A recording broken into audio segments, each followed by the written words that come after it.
Selamat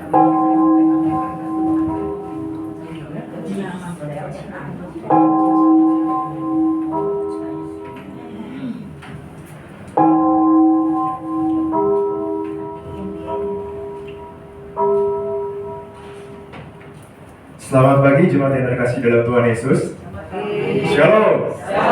Ya, kita bersyukur kepada Tuhan pada pagi hari ini kita bisa kembali untuk beribadah, memuji dan memuliakan nama Tuhan. Kita yakin itu semua karena berkat dan anugerah Tuhan yang masih Tuhan berikan kepada kita. Jemaat sekalian, sebelum kita memulai ibadah pada pagi hari ini, mari kita datang di hadapan Tuhan, mengambil waktu teduh sejenak di hadapan Tuhan untuk kita dapat datang di hadapannya dengan hati yang penuh sungguh. Mari kita mengambil waktu teduh sejenak di hadapan Tuhan.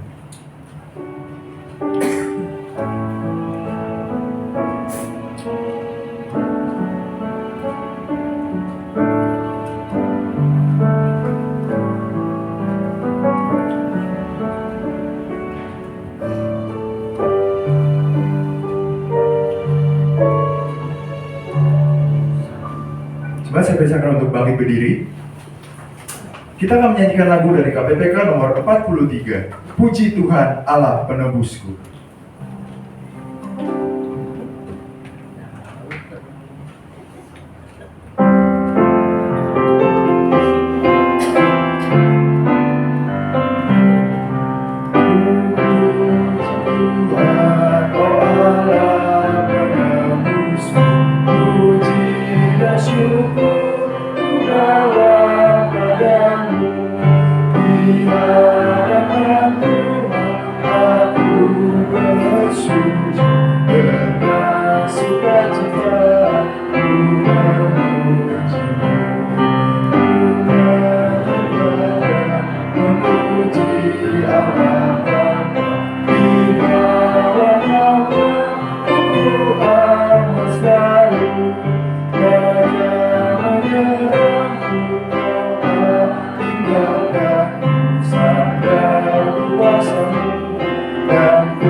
Musik saja.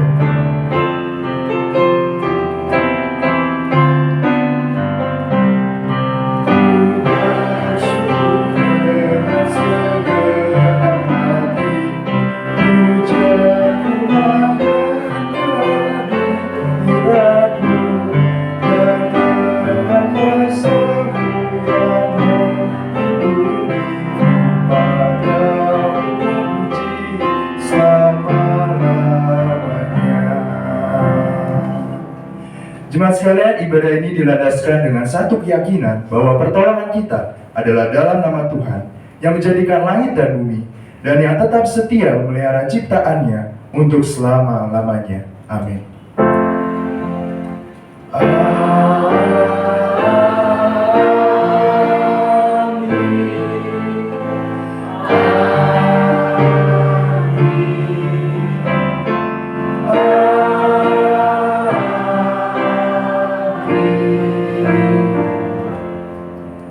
Kiranya kasih karunia dan damai sejahtera dari Allah Bapa kita dan dari Tuhan kita Yesus Kristus menyertai saudara sekalian. Tuhan besertamu. Silakan duduk kembali jemaat sekalian. Nats pembuka pada pagi hari ini diambil dari Mazmur pasal 147 ayat yang ke-11. Mazmur pasal 147 ayat yang ke-11 yang berbunyi demikian. Tuhan senang kepada orang-orang yang takut akan Dia, kepada orang-orang yang berharap akan kasih setianya. Jemaat sekalian, sebentar lagi kita akan masuk ke dalam doa pengakuan dosa. Mari kita akan menyanyikan lagu dari KJ nomor 35, Tercurah Darah Tuhanku.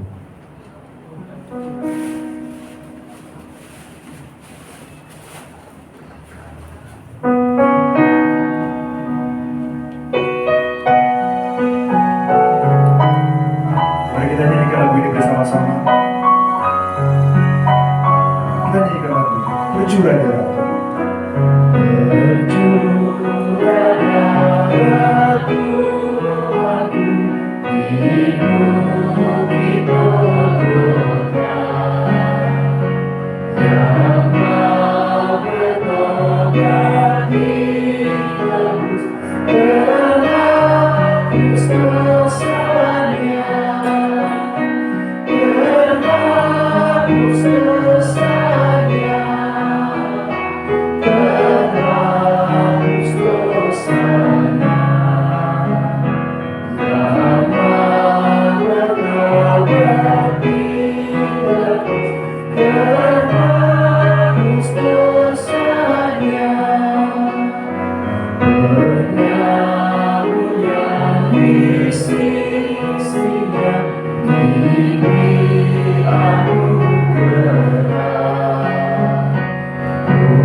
Mari kita masuk ke dalam doa pengakuan dosa.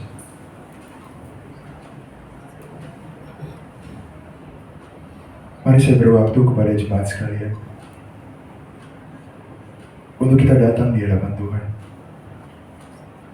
merendahkan diri kita, mengakui setiap dosa dan pelanggaran kita. Mari kita datang di hadapan Tuhan.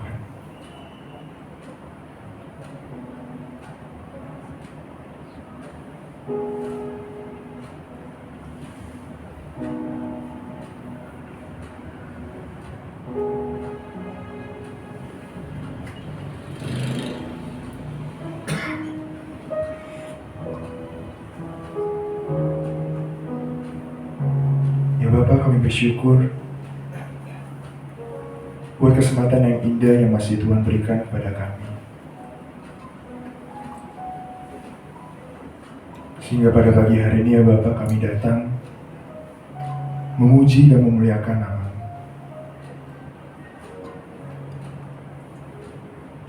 Ya Bapak, tapi kami sadar dalam setiap kehidupan kami tak pernah hentinya kami berbuat dosa ya Bapak. Dosa itu mungkin telah menyakiti hati sesama kami. Dan juga dosa itu pun telah melukai hati Tuhan. Sehingga Tuhan berduka atas dosa yang telah kami perbuat. Ampuni Bapa akan segala dosa dan pelanggaran kami. Terima kasih karena karya anak-Mu yang tunggal, yang telah mati bagi penebusan dosa kami.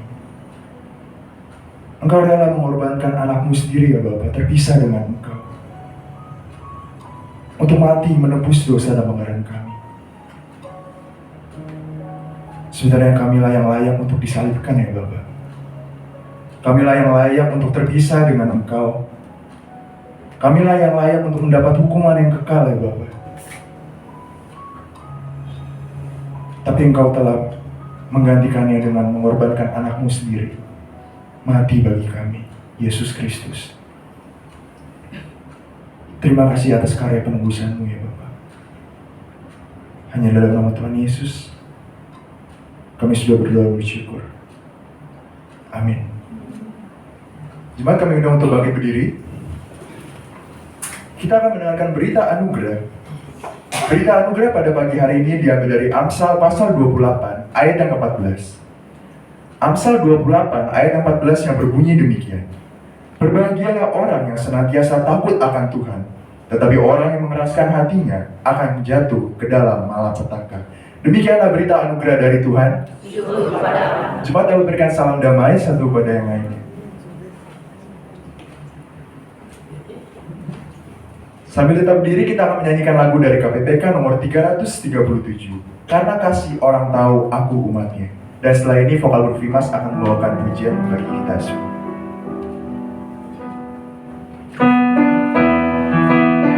Kita nyanyikan lagu bersama.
Saling menolong.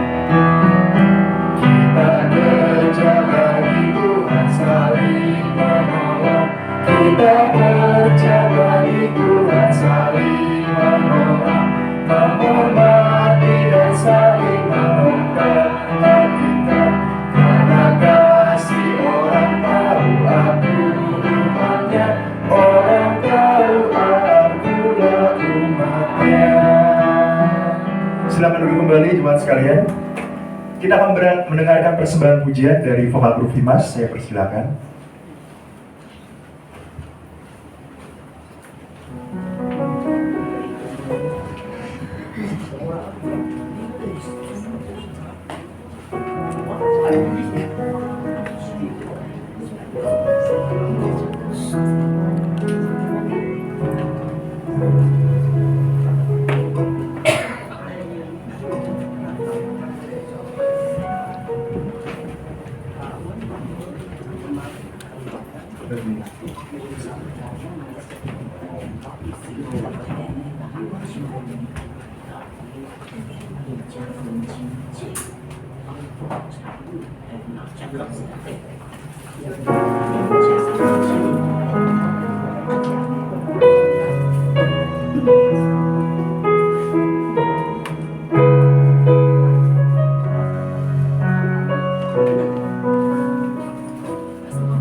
Aku berseru mengapa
Mari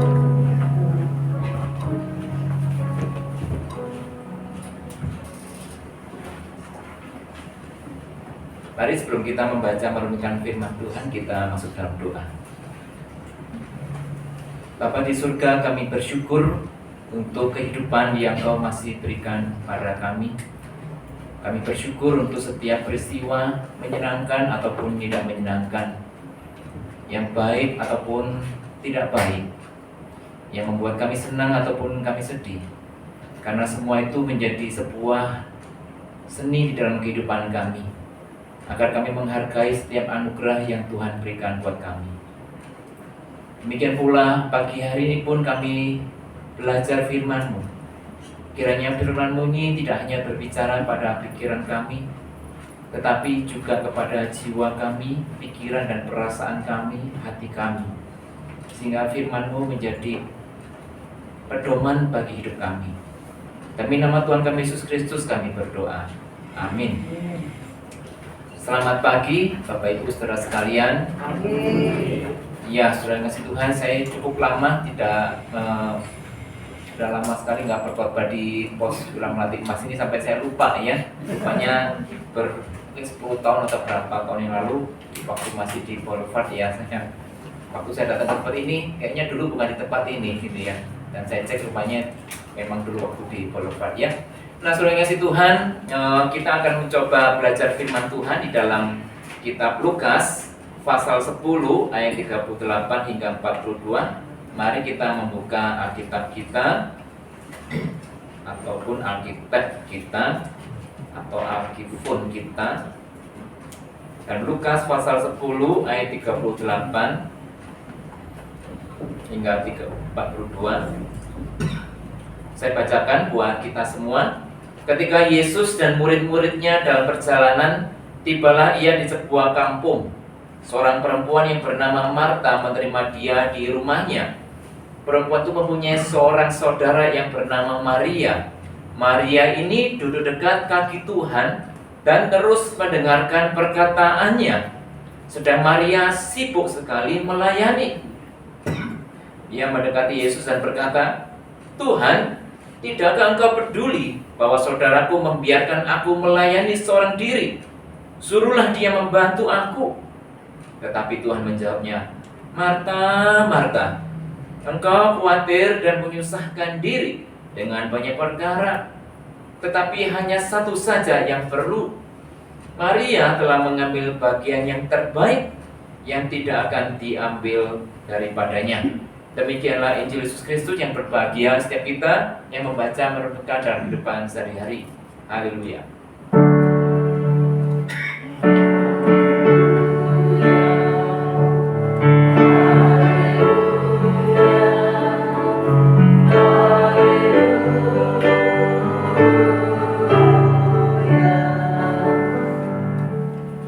Bapak Ibu saudara kasih Tuhan, tema kita hari ini keluarga yang bersekutu dan berbagi.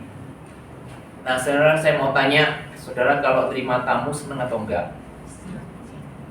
Yakin, saudara? Kalau terhadap tamunya ya. Orang Tionghoa zaman dulu itu nggak suka terima tamu. Nggak tahu yang zaman sekarang ya. Dulu mama saya itu punya rumah, kami nggak punya ruang tamu, nggak punya sofa untuk tamu. Jadi kami nerima tamu di mana? Toko. Ya. Jadi kalau ada siapa datang ya dia berdiri di depan apa itu etalase gitu, kayak pembeli.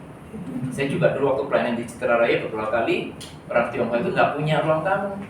Jadi kami diterima kayak kami pelanggan gitu ya di tokonya. Karena terima tamu itu repot nggak sih? Repot, saudara. Repot. Ya, kadang-kadang kita sebagai tuan rumah, nyonya rumah itu nggak mau tahu. Begitu tamunya datang, nyerocos saya. Padahal tamunya tuh haus, lapar, nggak dikasih minum, nggak dikasih makan gitu ya. Yang sudah ngasih Tuhan, menerima tamu itu sesuatu hal yang sebenarnya sangat membuat kita repot. Ya, saya bersyukur saya ditemani istri saya. Maksudnya saya punya istri yang senang terima tamu karena ayahnya itu adalah seorang pendeta Dan ya bukan orang Tionghoa yang nggak suka menerima tamu, tapi orang Jawa yang biasa menerima tamu. Sehingga repot, orang Jawa mengatakan kalau ada tamu itu ada gupo, suguh, lalu lungguh. Ya, gupo itu gugup, ya, repot ya. Lalu menyuguhi, lalu baru duduk. Duduk itu belakangan, saudara ya. Setelah repot-repot. Nah, Bapak Ibu saya kasih Tuhan, kalau kita menerima tamu itu sebenarnya sebagai sebuah cara Tuhan membentuk kita menjadi orang yang belajar berbagi. Walaupun kita punya bawaan nggak suka menerima tamu, tetapi itu adalah sebuah cara melatih kita belajar untuk nggak egois. Kita membuka pintu untuk orang lain dan kita memperlakukan tamu itu sebagai seorang yang penting. Nah, orang Tionghoa kan mengatakannya hauke, ya, rejing de hauke, sebuah ramah tamah yang baik. Ya, kita senang dengan orang yang rejing, yang ramah, ya, yang hangat. Nah, Bapak Ibu saudara kasih Tuhan, kita diperhadapkan pada peristiwa Maria dan Marta menerima tamu, dan tamunya ini tamu penting, yaitu Tuhan Yesus. Ya, Tuhan Yesus datang tentu nggak sendirian, dia bersama dengan 12 muridnya dan murid-murid yang lain. Waktu kayak pesta besar ya. Jadi puluhan, Marta dan Maria menerima tamu puluhan. Bayangkan repotnya minta ampun ya saudara kasih Tuhan. Nah, pada zaman dahulu ada sebuah ungkapan yang direkam oleh para rabi zaman dulu, mengatakan let your house be a meeting place for the rabbis. Atau saya langsung terjemahkan aja ya saudara. Kiranya rumahmu menjadi tempat pertemuan para rabi, para guru termasuk Yesus ya. Selimutilah dirimu dengan debu kaki mereka dan teguklah perkataan mereka dengan rasa yang haus. Jadi orang Yahudi zaman dulu itu kalau guru sedang berjalan-jalan dan jalannya itu sampai bukan hanya berhari-hari tapi sampai berminggu-minggu, berbulan-bulan, bertahun-tahun nggak pulang. Nah, tentu nggak cari hotel, ya nggak pergi cari cek WhatsApp atau cari aplikasi Traveloka atau tiket.com ya. Mereka carinya mana? Cari rumah penduduk. Karena rumah penduduk itu sudah biasa dipakai menjadi tamu. Ya, orang Yahudi nggak seperti orang Tionghoa zaman dulu yang nggak suka terima tamu. Orang Yahudi suka terima tamu. Nah, apalagi tamunya ini rabi. Wah, itu berbahagia sekali. Ya, tapi saya nggak tahu saudara kalau terima tamu pendeta senang apa enggak ya, saya nggak tahu ya. Senang nggak? Enggak ya. Ya saudaraku, Yesus yang menjadi tamunya ini sebuah kebanggaan. Ya. Dan mereka orang-orang Yahudi itu sangat senang dekat dengan rabi, sehingga dikatakan supaya tubuhmu itu diselimuti oleh debu para rabi. Ya, saking dekatnya. Kenapa diselimuti para rabi? Saudaraku, Yesus itu kalau berjalan di belakangnya itu kan murid-muridnya. Dan yang paling dekat itu adalah yang paling bisa mendengar perkataan Yesus. Ya, jadi mereka senang sampai dekatnya sampai debunya kaki sang guru itu menyelimuti tubuhnya muridnya. Ya, saudara yang kasih Tuhan, ini ungkapan kata mereka ya. Lalu minumlah perkataan mereka dengan sangat haus. Ya, drink in their words thirstily. Ya, minumlah dengan rasa haus. Nah, maka kita melihat ada seorang yang begitu haus minum perkataan Yesus, yaitu Maria. Ya, Maria, kita belajar dari dua tokoh, yaitu pertama Maria, kedua Marta. Maria ini saya gambarkan seorang wanita yang smart. Yang wanita smart itu kadang-kadang membuat pria terintimidasi, ya. Makanya banyak wanita yang sudah usianya udah mencapai 30, hampir 30, sudah punya penghasilan smart, susah cari pria karena pria suka terintimidasi dengan wanita yang smart dan punya edukasi yang tinggi dan punya gaji yang tinggi, ya.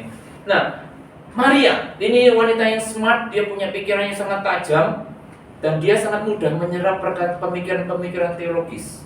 Wah, ini serem juga ya, wanita kayak begini ya. Nah, ini wanita yang sangat cerdas. Yang biasanya perdebatan teologis itu dihadiri oleh para pria, tapi nyelonong satu orang bernama Maria. Ini memang wanita yang unik sekali ya. Dan dia tidak ingin kehilangan kesempatan ketika Rabi Yesus datang ke rumahnya. Sementara Marta sibuk sana sini, dia malah duduk mendengarkan perkataan Yesus. Dia duduk dekat kaki Yesus.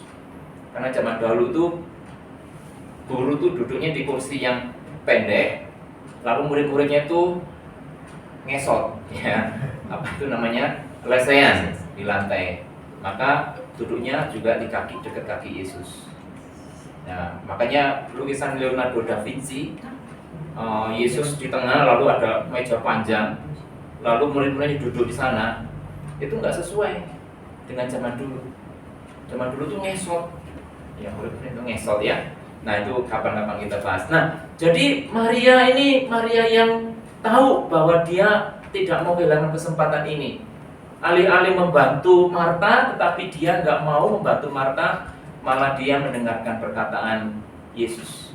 Nah, ibu-ibu, bapak-bapak yang kasih Tuhan, ini kita bisa melihat Maria ini tidak mau kehilangan kesempatan. Dia adalah seorang yang pikirannya tajam dan ingin menyerap perkataan Rabi dengan begitu hausnya, sehingga dia memilih bagiannya. Dia memilih untuk mendengarkan perkataan firman Tuhan, mendengarkan Yesus. Nah, saudara kasih Tuhan, di dalam pengalaman pastoral saya itu kadang-kadang saya memang menjumpai ibu-ibu, bukan anak-anak remaja ya, ibu-ibu yang sudah berumur, sudah cukup dewasa, tapi pikirannya smart, tajam, bisa mengkritisi khotbah. Ya nggak apa-apa, saudara mengkritik khotbah saya juga nggak apa-apa, kok nggak berdosa dan tetap masuk surga. Nah, ini memberikan pengamatan yang kritis yang jarang dimiliki oleh seorang wanita atau ibu-ibu. Tetapi saya melihat ini bisa terjadi ketika apa? Ketika ibu-ibu itu mungkin terbiasa untuk membaca buku, berpikiran, meluas pergaulannya, dia bisa mencerna bagian-bagian yang biasanya hanya bagian para pria. Zaman sekarang, saudara mengasihi, di Yahudi, di orang Israel, yang khususnya yang model-model ortodoks, itu mereka beribadahnya sendiri-sendiri. Ya, wanita sendiri, lalu ada tirai, lalu ada pria. Ya, kayak orang Islam ya. Itu kan sholatnya kan sendiri-sendiri. Nah, orang Israel yang ortodoks juga seperti itu. Tapi pada zaman Yesus diselidiki itu tidak. Pemisahan wanita dan pria berdoa dengan terpisah itu terjadi ratusan tahun setelah zaman Yesus. Tapi pada zaman Yesus itu wanita diberikan apa? Hak untuk belajar firman Tuhan dengan maksimal. Walaupun memang wanita punya kecenderungan lebih sulit mencerna bagian-bagian yang abstrak, bagian-bagian yang biasanya hanya para pria yang menguasai. Nah, saudaraku, tapi wanita juga diberikan kesempatan untuk belajar dengan sungguh-sungguh, belajar dengan baik. Nah, makanya Bapak Ibu ya, mas-mas ya, ini mas-mas di depan ini ya. Kalau cari istri, itu cari istri yang bisa menantang kita, yang nggak selalu cuma nurut aja, ya. Tapi yang berani men-challenge kita. Karena ketika Tuhan menciptakan wanita, katakan, aku akan menjadikan seseorang yang penolong yang sepadan. Itu sebagai sebuah equal challenger. Bukan yang selalu nurut. Itu zaman Siti Nurbaya sana ya, Ibu ya, kasih Tuhan ya. Itu zaman Siti Nurbaya. Nah, jadi saudara kasih Tuhan, mari kita belajar. Apakah usia sudah lanjut kemudian membuat kita tidak lagi belajar? Nah, ini yang membuat kita kadang-kadang mengalami penuaan yang terlalu cepat. Karena kita tidak lagi mengolah di pikiran kita. Coba saudara bayangkan, setiap hari kita hanya nonton drama Korea ya, dari jam 8 pagi sampai jam 8 malam. Cuma nonton drama Korea gitu ya. Otak kita itu bisa karatan, saudara. Nonton drama terus ya, nonton Netflix terus sebulan. Coba saudara, cuma begitu sebulan, saudara keluar jadi orang aneh. Nggak jelas ini dunia fantasi atau realita, bingung, saudara. Mesti di jalan kita belajar, kemudian kita disediakan banyak akses. Zaman sekarang nggak perlu harus pergi kemana-mana. Saudara punya internet, saudara bisa mengakses pemikiran-pemikiran yang baik, yang bisa kita dengar dari para narasumber yang baik. Nah, sering kasih Tuhan, keluarga. Ketika kita bicara keluarga, di dalam keluarga pun mari kita bangun suasana belajar di dalam keluarga. Suami istri saling belajar, orang tua dengan anak saling belajar. Ketika anak mendebat suatu isu-isu teologis, orang tua jangan takut.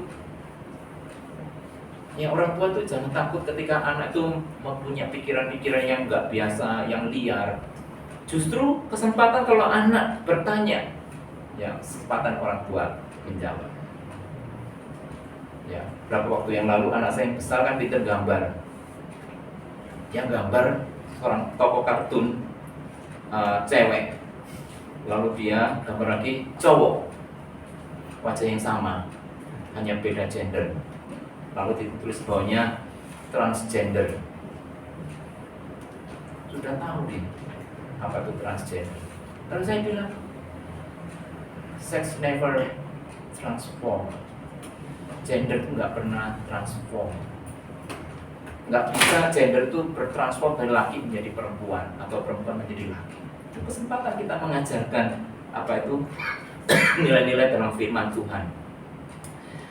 Nah, saudara kasih Tuhan, yang kedua, mari kita belajar dari Marta. Nah, Marta ini simbol murid Tuhan yang ramah, yang hospitality-nya bagus.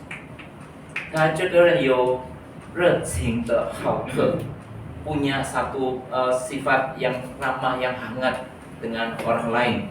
Nah, saudaraku, Marta ini disebut-sebut sebagai yang menerima Yesus di dalam rumahnya. Ya, bukan Maria, tapi Marta. Marta ini yang disebut-sebut menerima Yesus di rumahnya. Maria ini rupanya sedikit lebih pasif, dia lebih sifatnya nunggu di rumah, nunggu terima Yesus. Tapi Marta ini seperti ibu-ibu tuh yang kalau di komisi wanita itu bilang, ayo datang ke rumah, ayo itu ya, yang suka nyambut di depan, ayo datang, ayo mari masuk, lalu menyapa dengan ramahnya. Jadi Marta orang yang terbiasa multitasking, ya, dia tuh bisa ngurusin banyak hal. Makanya dia sibuk sekali mengurusi para tamu yang jumlahnya tadi saya sebut bisa mencapai 20-an. Dia sibuk sekali melayani. Dikatakan di dalam bahasa aslinya itu diakonio. Jadi diaken itu orangnya sibuk, ya. Sibuk melayani, ya. Nah, sibuk sendiri ini dari kata yang sifatnya itu kayak distraksi, banyak mikir ini, mikir itu, mikir itu. Nah, ini saya pikir inilah salah satu hal yang tidak dimiliki oleh pria, yaitu multitaskingnya wanita itu luar biasa. Ibu-ibu yang jadi ibu rumah tangga, saya bilang itu sebuah pekerjaan yang sangat melelahkan. Ya, menjadi ibu rumah tangga. Jangan dikatakan ibu rumah tangga itu bukan pekerjaan, itu pekerjaan, tapi nggak digaji. Ya. Digaji ya. Bukan gaji ya saudara, kalau ibu-ibu merasa digaji oleh suaminya, pasti laga saudara ya. Nah, itu pekerjaannya banyak sekali, yang mulai mengurus setrikaan, ngurus pembantu, ngurus bersih-bersih rumah, ngurus anak, ngurus banyak. Ya, kayaknya pekerjaan itu gak ada habisnya. Rumah saya itu nggak pernah rapi. Ya, dan itu saya bilang rapinya sebentar, berantakannya lama sekali. Ya nggak apa-apa, memang begitulah. Apalagi kami nggak pakai pembantu ya. Jadi berantakan, rumah berantakan, jarang sekali rapi. Nah, saudara kasih Tuhan, ini adalah model keramahan dari seorang bernama Marta. Seperti dalam perjanjian lama itu Abraham pernah menyambut 3 orang tamu. Tamu itu disambut, lalu diperlakukan dengan baik. Lalu juga keramahan seorang wanita bernama Rahel ya, yang menerima hambanya Abraham ketika Abraham cari mantu, ya dia cari mantu, dia lalu berhenti di satu tempat, lalu Rahel yang melihat hamba dari Abraham ini orang asing, dia kemudian melayani, dia kasih minum buat onta-ontanya, dia kasih minum juga buat si hambanya itu. Nah, ini menunjukkan sebuah keramahan. Ya, sudah kasih Tuhan, Ibu Rahel ini seorang yang sangat ramah, sehingga melalui keramahan si Rahel ini, hamba ini tahu kayaknya ini adalah mantu buat juraganku. Ya, lalu disitulah diambil calon mantu buat si Abraham. Nah, Bapak Ibu kasih Tuhan, seringkali keramahan ini sebagai sesuatu yang kita remehkan. Kadang-kadang kita melihat saudaraku ya, kalau seorang datang ke gereja atau mencari gereja, seringkali yang dicari itu bukan gereja yang punya ajarannya kuat atau ajarannya hebat, tapi cari gereja yang ramah. Keramahan itu seperti etalase di dalam sebuah toko. Orang lihat tokonya, etalasenya lihat bagus enggak. Keramahan itu mungkin tidak menjawab secara langsung teologi-teologi yang berat-berat, tetapi itu yang kemudian dirasakan orang pertama kali. Saudara kalau datang ke gereja baru ya, lalu rame orang merumpi di sini, itu merumpi, bapak-bapak merumpi, terus saudara datang, nggak ada yang nyambut. Minggu depan datang lagi nggak? Saya kira nggak akan datang lagi, dicuekin gitu. Pulang juga nggak disalami, nggak ditanya-tanya. Pulang pergi juga nggak ada yang nanya, pulang nggak ada yang nanya. Saya kira minggu depan dia nggak akan datang lagi. Nah, saudaraku, keramahan ini sebagai sebuah cara bagaimana kita belajar untuk memberikan perhatian kepada orang yang kita nggak punya kepentingan. Kita itu belajar bahwa hidup ini nggak selalu memenuhi kepentingan saya, tapi bagaimana saya memenuhi kepentingan orang lain. Saudara kalau terima tamu, saudara kan berpikir bagaimana tamu itu bisa happy, bisa senang, akhirnya dia pulang dengan puas. Ya, beberapa orang punya tradisi kalau tamu pulang itu kalau bisa jangan dengan tangan kosong, dengan bawa ya plastik kanan, plastik kiri dan macam-macam, sehingga merasa senang. Orang Yahudi punya tradisi kalau saudara menerima tamu, tamunya ada 5, jangan beli makanan 5, tapi belilah 6. Seperti itu. Nah, ini makanya istri saya juga begitu, saudara. Itu kalau beli makanan, kalau ada tamu, saya pengen aduh, segitu banyak buat tamu kita cuma segini orang. Kenapa makannya segitu banyak? Kalau sisa buat apa? Buat siapa? Apa nggak kebuang? Betul? Itu pikiran kita orang Tionghoa. Suka semuanya dihitung. Jangan sampai ada yang terbuang. Ya, makanya perumpamaan ke mujizat Yesus mengasih makan 5.000 orang dengan 5 roti dan 2 ikan, lalu sisa 12 bakul kan? Ya kalau orang Tionghoa dijual. Jangan sampai ada yang tersisa, semua harus dijual jadi cuan. Itu saudara ya. Nah, jadi kita bisa melihat bagaimana kita belajar memberikan perhatian kepada kebutuhan orang lain. Marta ini, saudara, aku yang kasih Tuhan, walaupun dia memang mengkritik saudarinya ya, Maria ini, tetapi dia ini adalah orang yang sibuk. Bayangkan kalau nggak ada Marta. Marta ini seperti Maria, duduk di dekat kaki Yesus. Siapa yang ngurus tamu? Semuanya pengen dengerin. Nggak ada yang ngurus. Makanya di gereja juga perlu ada Marta, orang yang sibuk, yang pikirannya suka banyak pikiran, multitasking. Ya, itu kos kita hari ini multitasking, saudara. Sudah nggak lihat kan? Dia turun, ganti kamera, angle-nya di kanan. Saya ingat dulu waktu zaman rekaman juga sama. Walaupun saya ini disebut-sebut second classes, tapi kalau rekaman semua saya kerjain. Ya, dari persiapan kamera, mic, cari penata layar, cari pengkhotbah, rekam, ngedit, upload, semua dikerjain. Ya, saudara Tuhan ya. Nah, saudaraku yang kasih Tuhan, jadi kita bisa melihat bagaimana Marta ini begitu sibuknya melayani, maka di dalam kehidupan gereja kita juga membutuhkan Marta. Nggak hanya membutuhkan Maria, Marta yang mau sibuk, yang mau mengorbankan tenaganya, bahkan uangnya untuk kehidupan gereja. Nah, di dalam kehidupan keluarga, karena kita juga ngomongin keluarga, kita perlu membangun suasana peduli dengan kebutuhan orang lain.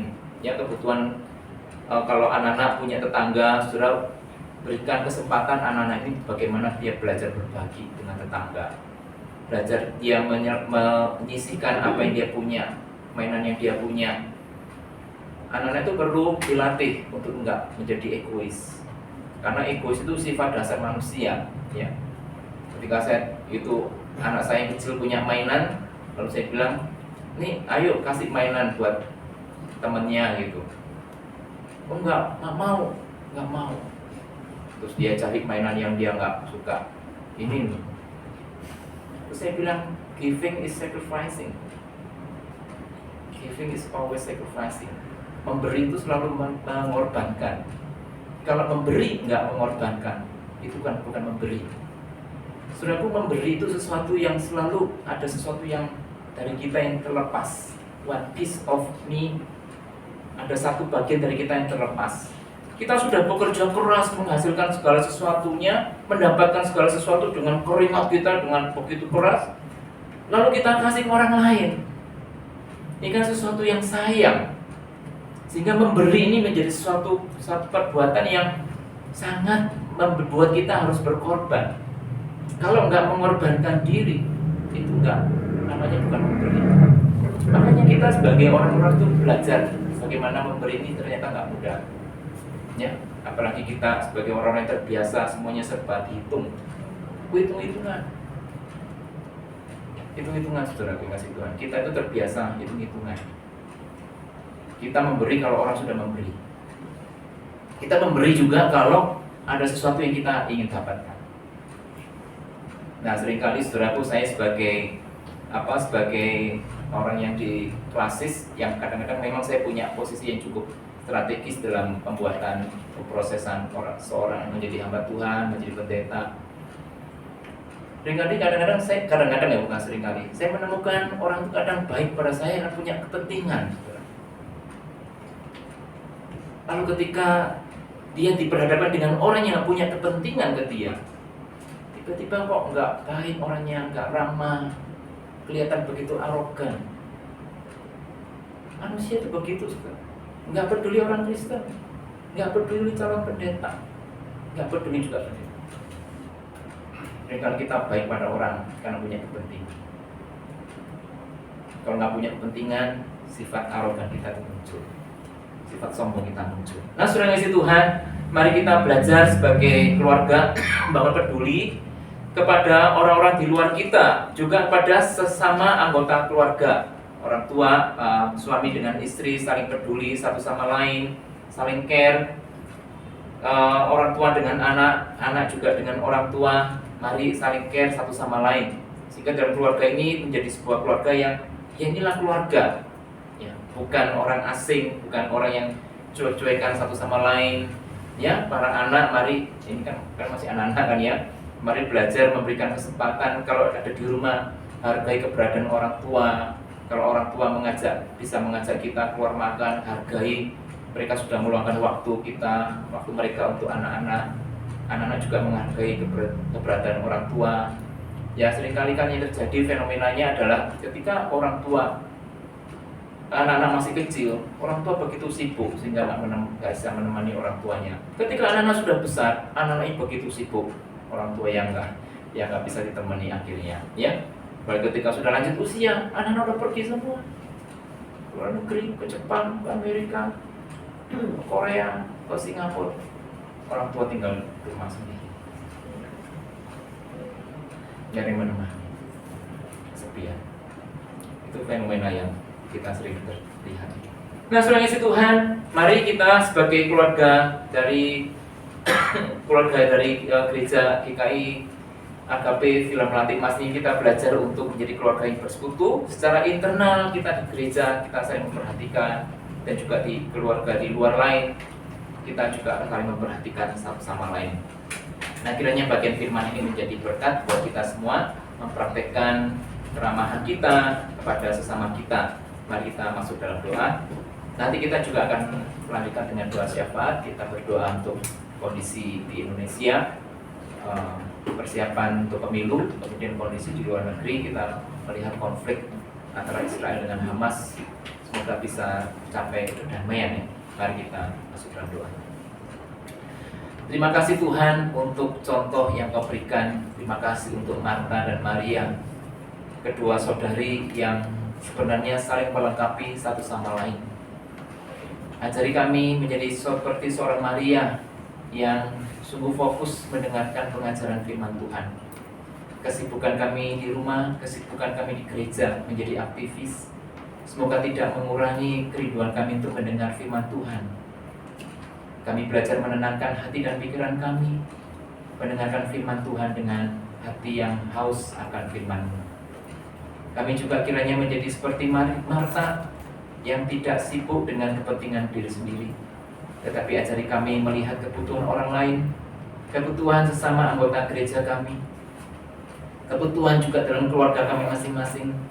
Suami memperhatikan kebutuhan istri, istri memperhatikan kebutuhan suami, orang tua dengan anak, dan anak dengan orang tua. Kami pun juga belajar untuk membuka pintu rumah kami bagi tamu, bagi orang-orang saudara kami, teman kami, dan sahabat kami. Bahkan mungkin juga orang asing yang membutuhkan perhatian dari kami. Kami bisa berbagi sehingga nama Tuhan dipermuliakan melalui perbuatan kasih kami. Kami serahkan Tuhan untuk bangsa negeri kami ini. Kami sudah melihat bagaimana partai-partai politik saling berkoalisi satu sama lain, membentuk pasangan presiden dan calon presiden dan wakil presiden. Tolonglah supaya iklim politik yang positif, terbuka ini boleh dibangun dengan baik, dan demokrasi boleh dijalankan dengan baik. Dalam proses pemilihan presiden, wakil presiden di tahun yang akan datang, kiranya Engkau berikan kami hikmat untuk memilih calon yang baik, yang sesuai dengan kehendak-Mu. Demi juga untuk para wakil daerah, wakil pemerintah, dan wakil-wakil yang lain. Kami serahkan juga untuk konflik antara Israel dengan Hamas, konflik yang sudah berjalan selama puluhan, mungkin ratusan tahun sejarahnya. Kiranya Tuhan tolong supaya warga sipil yang masih ada di Gaza ataupun daerah sekitarnya, supaya mereka mendapatkan perlindungan. Jika mereka akan mengungsi, Tuhan berikan kelancaran supaya mereka bisa mengungsi dengan baik, dengan aman. Yang masih ada dalam daerah konflik, kiranya Tuhan berikan mereka kebutuhan makanan, minuman dengan cukup. Berikan mereka kesehatan, kekuatan. Dan untuk para pemimpin Hamas dan Israel, kiranya Tuhan tolong supaya mereka mendapatkan hikmat dari Tuhan, pencerahan dari Tuhan, bagaimana menciptakan keadilan dan bagaimana meminimalisir korban-korban jiwa, khususnya dari pihak sipil. Inilah doa kami Tuhan buat Indonesia dan buat dunia. Kami serahkan doa syafaat kami ini hanya di dalam nama Tuhan kami Yesus Kristus yang mengajarkan kami berdoa. Bapa kami yang di surga,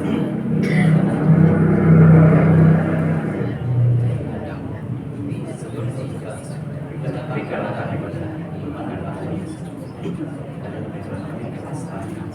Sekali kami juga mengucapkan kesehatan. Jangan lupa mengucapkan pada perpasangan antara gereja, karena orang gereja, tapi perpasangan sampai selama.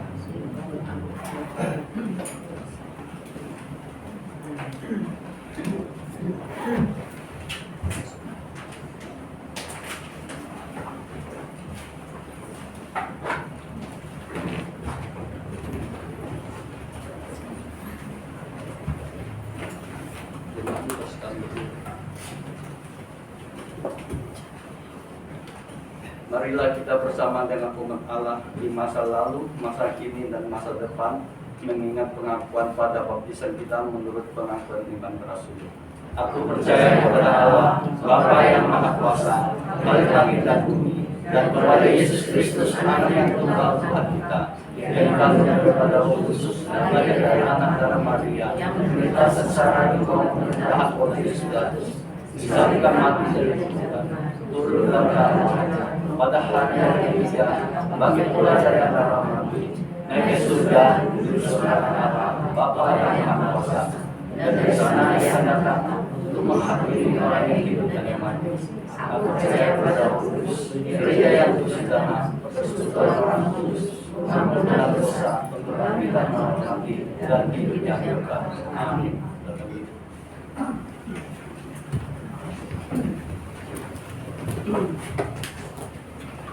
Ya, puji Tuhan, kita telah mendengarkan firman Tuhan yang disampaikan oleh Pendeta Andi. Terima kasih, Pak. Jemaat sekalian, sebentar lagi kita akan memberikan persembahan yang terbaik bagi Tuhan. Dan persembahan ini dilandaskan dari kitab Ezra pasal 3 ayat 3-5. Mereka mendirikan mezbah itu di tempatnya semula, sungguh pun mereka ketakutan terhadap penduduk negeri. Lalu mereka mempersembahkan di atasnya korban bakaran kepada Tuhan, korban bakaran waktu pagi dan waktu petang. Mereka juga mengadakan hari raya Pondok Daud sesuai dengan yang ada tertulis dan mempersembahkan korban bakaran hari demi hari menurut jumlah yang sesuai dengan peraturan. yakni setiap hari menurut yang ditetapkan untuk hari itu. Ayat yang kelima, dan sejak itu diadakanlah korban bakaran yang tetap, juga korban bakaran pada bulan baru, dan pada setiap hari raya yang kudus bagi Tuhan. Dan setiap kali orang mempersembahkan persembahan sukarela kepada Tuhan.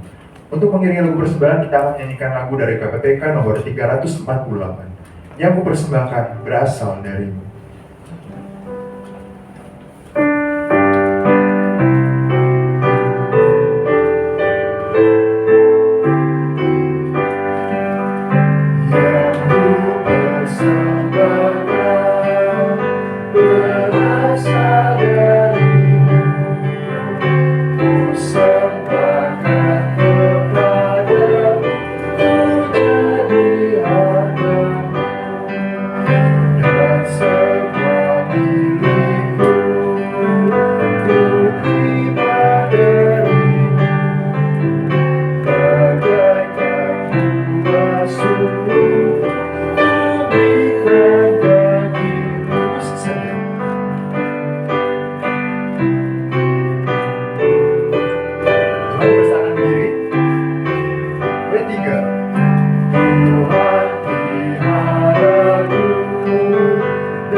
Mari kita masuk di dalam doa persembahan.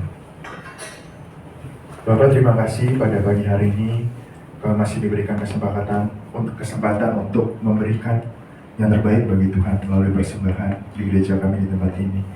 Kiranya Engkau yang menolong memberikan hikmat kepada para pengurus yang mengelolanya ya Bapak, supaya semuanya itu bisa dipakai untuk memperluas kerajaan-Mu melalui gereja kami di GKI Agape Pos Limas. Terima kasih Bapak, kami mempersembahkan persembahan ini ke dalam tangan Tuhan, dan kiranya persembahan ini bisa menjadi persembahan yang harum, yang wangi, dan juga yang dipakai untuk memuliakan nama-Mu saja ya Bapak. Terima kasih Bapak, terima kasih dalam nama Tuhan Yesus. Amin. Sementara kita akan menutup ibadah pada pagi hari ini, mari kita akan menyanyikan lagu dari KPPK nomor 54, Doxologi, dan setelah itu pengutusan dan berkat akan disampaikan oleh Pendeta Andi.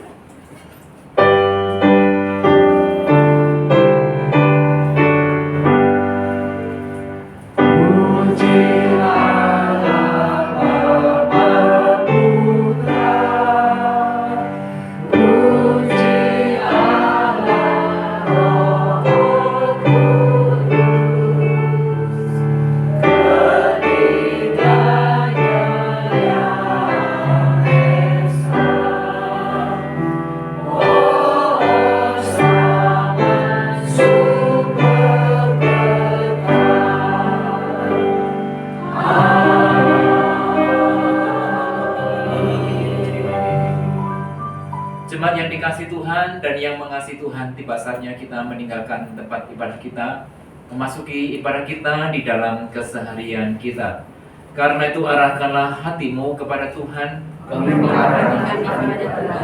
jadilah saksi Kristus, syukur kepada Allah, terpujilah Tuhan, kini dan selamanya. Terimalah berkatnya. Kiranya kasih karunia dari Yesus Kristus, dan kiranya anugerah yang berlimpah-limpah dari Allah Bapa, dan kiranya persekutuan, kekuatan, pengajaran dari Roh Kudus selalu menyertai saudara semuanya dari sekarang sampai selama-lamanya. Haleluya. Amin.